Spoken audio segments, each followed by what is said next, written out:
What are the different types of forex order.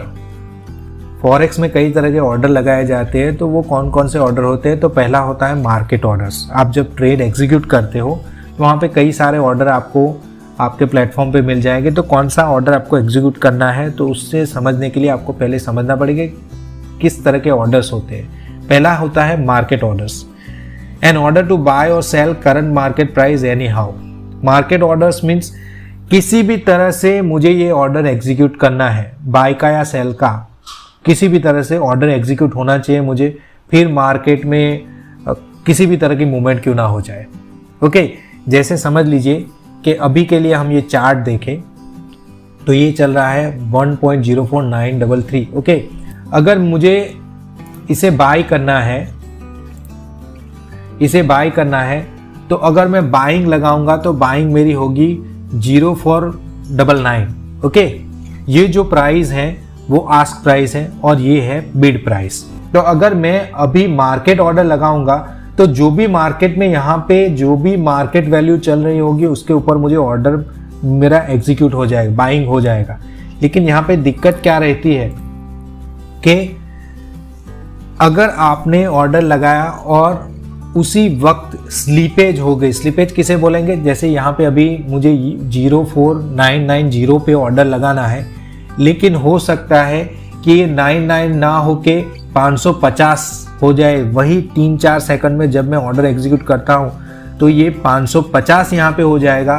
तो 50 या 60 point की मूवमेंट ऊपर चली जाएगी और मुझे वहीं पे बाइंग भी मिल जाएगी। तो जहाँ पे मैं ये प्राइस पे बाइंग करना चाहता था, मुझे 50-60 पॉइंट ऊपर मीन्स इतनी ज़्यादा पिप से बाइंग हो जाएगी।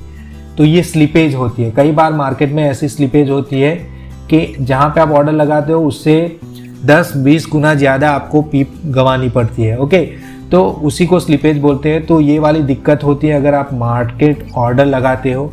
और जहाँ तक बात है प्रोज की कि मार्केट ऑर्डर का प्रोज क्या है, बेनिफिट क्या है, तो गारंटीड आपको ट्रेड आपका लग ही जाता है। मार्केट ऑर्डर लगाते हो तो आपका ट्रेड एग्जीक्यूट हो ही जाता है।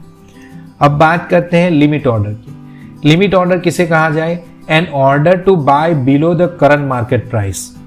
ओके, और सेल की जहां तक बात है, an order to sell above the current market price. चलिए इसे भी यहाँ पे एग्जांपल से, जैसे अभी ये मार्केट चल रहा है ऐसा समझ लीजिए, वैसे आज बंद है लेकिन समझ लीजिए आज चल रहा है। तो अगर मुझे यहाँ पे अभी मार्केट मूवमेंट चल रही है, ओके 1.04933, ओके, लेकिन मुझे बाइंग करनी है नीचे। जब भी यहाँ पे मार्केट आएगा, यहाँ पे मीन्स 1.04441, ओके, यहाँ पे अगर मार्केट आती है तो मैं बाइंग करूंगा, तो यहाँ पे मैं लिमिट ऑर्डर लगाऊंगा। और उसी केस में अगर मुझे सेल करना है, लेकिन मैं सोच रहा हूं कि मैं सेल कब करूंगा, जब मार्केट 1.06003 पे आएगा तब मैं सेल करूंगा। तो वहां पे भी आप लिमिट सेल ऑर्डर लगा सकते हो और उसी के मुताबिक आप चाहो तो लिमिट बाय ऑर्डर भी लगा सकते हो। तो जो करंट मार्केट चल रही है उससे अगर आपको बाय ऑर्डर लगाना है उससे नीचे, तो आप लिमिट ऑर्डर लगाओगे। और अगर आपको करंट मार्केट जहाँ पे चल रही है और सेल ऑर्डर उससे ऊपर की वैल्यू पे लगाना है, तो आपको लिमिट ऑर्डर वहाँ पे सेल के लिए लगाना पड़ेगा। ओके, तो आई थिंक आपको समझ में आ गया होगा।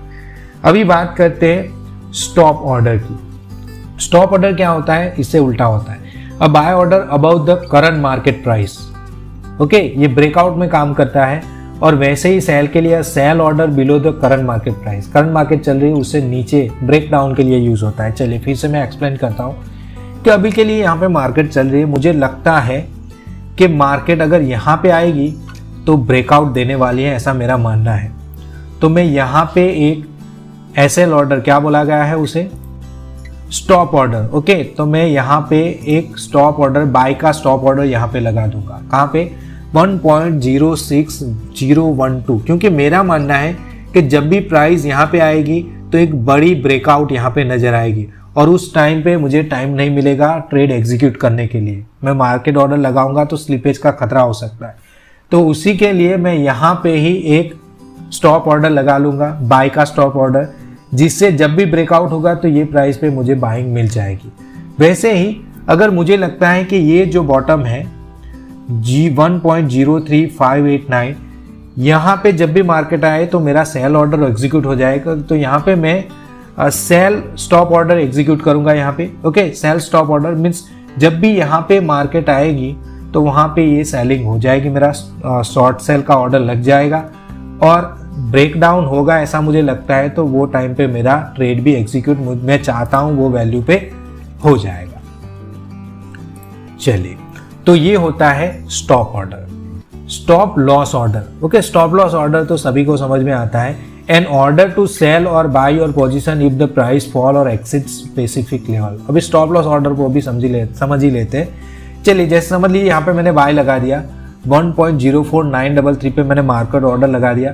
अब स्टॉप लॉस में कहाँ पे रखूंगा, तो यहाँ पे नीचे, उससे नीचे जो भी मीन्स जिस भी कैंडल का लो होगा वहाँ पे ज़्यादातर लोग रखते हैं। जैसे 1.04432 पे मैं अपना स्टॉप लॉस लगाऊंगा, तो ये होगा स्टॉप लॉस। ओके, जहाँ पे भी आप अपना रिस्क सेटल करना चाहते हो कि अगर मार्केट गिरेगी तो ये वाली जो वैल्यू है बस इससे नीचे मैं लॉस करना नहीं चाहता, तो ये होगा आपका बाय का स्टॉप लॉस। वैसे ही सेल का स्टॉप लॉस समझ लीजिए, यहीं पे आपने सेल कर दिया तो सेल का स्टॉप लॉस होना चाहिए ये। मीन्स अगर मार्केट बढ़ेगी तो यहाँ से यहाँ तक ही आप अपना लॉस लेने को तैयार है अगर आप शॉर्ट सेल करते हो तो। ओके, तो वो हो जाएगा आपका स्टॉप लॉस बाय के लिए और स्टॉप लॉस सेल के लिए। जी, अब समझते हैं बीड और ask. The two prices in the market you will see. Market में आपको दो प्राइस मिलेगी, एक बिड प्राइस जहाँ पे आप सेल कर सकते हो और आस्क प्राइस जहाँ पे आप, आस्क मीन आपके पास मांगे जाते हैं इतने पैसे। ओके, तो वो बाइंग प्राइस होती है। जैसे चार्ट में आपको समझना है तो ये है बाइंग प्राइस और ये है सेलिंग प्राइस, ये बिड है और ये